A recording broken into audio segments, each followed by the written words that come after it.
नाशिकच्या currency note प्रेसच्या सुमारे 2000 कर्मचाऱ्यांसाठी खुशखबर आहे। या कर्मचाऱ्यांना 7वा वेतन आयोग लागू करण्यात आला आहे। नोटबंदीच्या काळात केलेल्या अभूतपूर्व छपाई कामाबद्दल कर्मचाऱ्यांना हे बक्षीस देण्यात आले। दिल्लीत झालेल्या एपेक्स कमिटीच्या बैठकीमध्ये हा निर्णय घेण्यात आला। या निर्णयाने नोट प्रेसच्या कर्मचाऱ्यांमध्ये आनंदाचं वातावरण आहे। तुमच्या भावनांचा मी आदर करतो, मात्र खांदेपालटाची ही योग्य वेळ नाही। योग्य वेळ आली तर निर्णय नक्की घेऊ, असं आश्वासन उद्धव ठाकरेंनी आपल्या नाराज आमदारांना दिलं। गेल्या काही दिवसांपासून शिवसेना आमदारांची मंत्र्यांबद्दल नाराजी आहे। यावर तोडगा काढण्यासाठी उद्धव ठाकरेंनी आमदार आणि मंत्र्यांना समोरासमोर बसवून चर्चा केली। त्यावेळी आमदारांना हे आश्वासन देण्यात आलं। मंत्र्यांनी या बैठकीत काहीही बोलणं टाळलं, मात्र आमदारांच्या निधीसाठी प्रयत्नशील असल्याचं मंत्र्यांनी सांगितलं।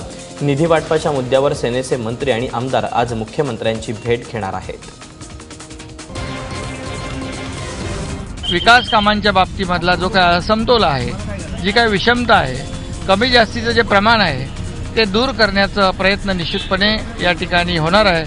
आणि त्यामुळे निश्चितपणे उद्या आम्ही मुख्यमंत्र्यांना भेटतोय आणि या संदर्भामध्ये जो काही विकास कामांच्या बाबतीतला प्रश्न आहे तो निकालात निघेल अशा प्रकारची खात्री आहे। उद्धव साहेबांनी ग्रामीण भागाचे 2 आमदार, शहरातले 2 आमदार, ग्रामविकास राज्यमंत्री, वित्त राज्यमंत्री आणि गटनेते अशी एक समिती बनवली आणि ही समिती उद्या पुन्हा मुख्यमंत्र्यांना भेटणार आहे आणि कशा पद्धतीचं भविष्यामध्ये निधीचं वाटप केलं जाईल त्याबाबत चर्चा उद्या करणार आहे। अधिवेशनानंतर मंत्रिमंडळ बदल होण्याची शक्यता वर्तवण्यात येते। त्यात मुंबई भाजपचे अध्यक्ष आशिष शेलार यांची मंत्रिमंडळात वर्णी लागण्याची शक्यता आहे। मात्र असं असलं तरी स्वतः शेलार यांनी मात्र पक्ष संघटनेत काम करण्याची इच्छा बोलून दाखवली। मुंबईसह कोकणाची जबाबदारी घेण्याची तयारी आशिष शेलार यांनी पक्षश्रेष्ठींकडे व्यक्त केली आहे। अर्थसंकल्पीय अधिवेशनाचा आज शेवटचा दिवस आहे, त्यामुळे विरोधक आक्रमक पवित्र्यात आहेत। काल विधान भवनाच्या गेटवर विरोधकांनी ठिय्या आंदोलन केलं। आमचा संघर्ष शेतकऱ्यांना कर्जमाफी दिल्याशिवाय थांबणार नाही, अशी भूमिका यावेळी अजित पवारांनी घेतली। शिवाय आज शेतकऱ्यांची कर्जमाफी करतो असा एक ओळीचा ठराव आणा, आम्ही सभागृहाच्या कामकाजात सहभागी होऊ, अशी भूमिका राधाकृष्ण विखे पाटील यांनी घेतली आहे। दुसरीकडे उरलेल्या 10 आमदारांचं निलंबन मागे घेण्याचा प्रस्ताव सभागृहात आणला जाण्याची शक्यता आहे। शिवसेना खासदार रवी गायकवाड यांच्यावरील विमान प्रवास बंदी उठण्याची शक्यता, या संदर्भात निर्णय झाल्याची माहिती सूत्रांनी दिली। काल रात्री एअर इंडिया आणि नागरी उड्डाण मंत्र्यांची बैठक संपली। त्याआधी रवी गायकवाड यांनी दिलगिरी व्यक्त करणारं पत्र नागरी उड्डाण मंत्री अशोक गजपती यांना पाठवलंय। सरकारनं प्रकरणावर तोडगा न काढल्यास 10 तारखेला होणाऱ्या एनडीएच्या बैठकीवर बहिष्कार घालण्याचा इशारा शिवसेनेनं दिला होता। त्यामुळे गायकवाडांवरील विमान प्रवास बंदी उठवण्यात येणार असल्याची चर्चा आहे। शिवसेना खासदारांनी एअर इंडिया विरोधात भूमिका घेतल्यानंतर मुंबई आणि पुणे विमानतळावरची सुरक्षा वाढवण्यात आली आहे। खासदार रवींद्र गायकवाड यांच्यावरील विमान प्रवास बंदी रद्द न केल्यामुळे काल शिवसेना खासदारांनी आंदोलनाचा इशारा दिला। त्यानंतर सुरक्षेचा उपाय म्हणून राज्यातील या दोन्ही विमानतळांवर कडक सुरक्षा तैनात करण्यात आली। विमान प्रवासी आणि कर्मचाऱ्यांच्या सुरक्षेसाठी सर्वतोपरी प्रयत्न केले जात असल्याचं कंपन्यांनी स्पष्ट केलं। राज्यात पुन्हा बैलगाडी शर्यतीचा थरार सुरू होणार आहे। विधानसभेत प्राण्यांना क्रूरतेनं वागवण्याबद्दल प्रतिबंधक करण्याबाबतचं सुधारणा विधेयक मंजूर झालं, त्यामुळे बैलगाडी शर्यतीचा मार्ग मोकळा झाला। यानंतर हे विधेयक विधान परिषदेत मांडलं जाईल आणि मग त्याचं रूपांतर कायद्यात होईल।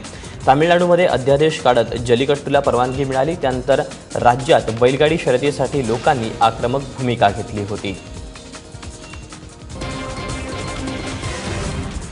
बँकेच्या कर्जवसुलीला कंटाळून आत्महत्या केलेल्या 2 शेतकरी भावांच्या कुटुंबाची काँग्रेसचे नेते पृथ्वीराज चव्हाण यांनी भेट घेतली।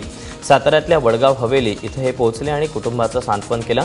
बँकेच्या कर्जापायी तगादा लावणाऱ्या अधिकाऱ्यांवर कडक कारवाई व्हावी यासाठी आपण प्रयत्नशील असल्याचं पृथ्वीराज चव्हाण म्हणाले।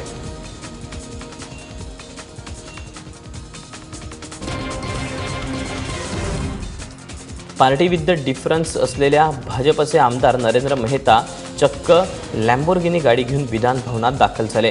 मीरा भाईंदरचे आमदार असलेले मेहता हे 7-11 ग्रुप ऑफ कंपनीचे मालक आहेत। ते विधान भवनात गाडी मिरवत असतानाच माध्यमांची नजर त्यांच्यावर पडली आणि मग त्यांनी तिथून पळ काढला। एका बाजूला विरोधक शेतकरी कर्जमाफीसाठी आक्रमक झाले असताना सरकार शासकीय तिजोरीवर भार असल्याचं कारण पुढे करते, पण त्याच भाजपचे आमदार असलेल्या नरेंद्र मेहतांकडून मात्र खुलेआमपणे संपत्तीचं प्रदर्शन होत असल्याचं चित्र आहे। शिवस्मारकासाठी निधीची तरतूद राज्य सरकार कशी करणार हा सवाल मुंबई उच्च न्यायालयानं उपस्थित केला। शिवस्मारक उभारणीला विरोध करत मोहन भिडे यांनी जनहित याचिका दाखल केली।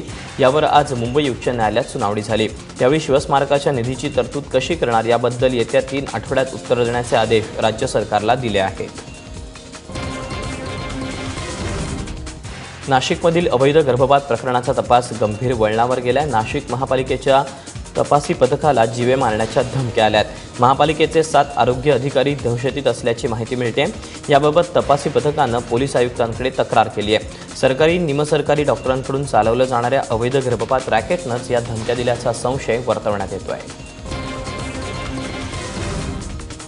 हिंगोलीतल्या सेनगावमध्ये एफडीएनं 700 गर्भपाताची औषधं सापडलीत। यातली 93 औषधं वापरल्याची धक्कादायक माहिती समोर येते। एफडीएनं टाकलेल्या धाडीत ही माहिती समोर आली।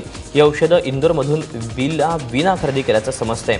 ही औषधं 9,05,000ची असल्याची माहिती मिळते आहे।